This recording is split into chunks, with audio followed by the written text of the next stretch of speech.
आगामी विधानसभा निवडणुकीच्या तोंडावर शिवसेनेच्या गडाचे दरवाजे उघडले। नांदेड जिल्ह्यातील लोहा कंधार मतदारसंघाचे माजी आमदार प्रताप पाटील चिखलीकर यांनी राष्ट्रवादीला सोडचिठ्ठी देऊन शिवसेनेत प्रवेश केलाय।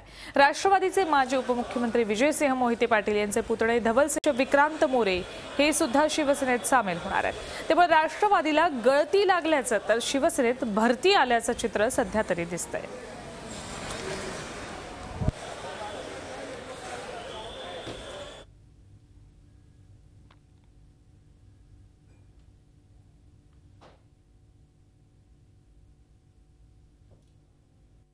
राष्ट्रवादीमध्ये मी प्रवेश करून जवळपास 1.5-2 वर्ष झालेले होते। राष्ट्रवादी पक्षामध्ये मला थोडंसं गुदमरल्यासारखं झालं आणि मोकळा श्वास घ्यावा या भावनेने मी शिवसेनेमध्ये आज सर्वांच्या साक्षीने प्रवेश करीत आहे। आज शिवसेनेमध्ये मी बिनशर्त प्रवेश केलेला आहे। यानंतर पक्षप्रमुख जी माझ्यावर जबाबदारी टाकतील ती माझी स्वीकारण्याची तयारी आहे। शिवसेनेमधून लढण्याची इच्छा आहे, जर पक्षाने दिलं तर लढणार। झी 24 तास रहा एक पाऊल पुढे।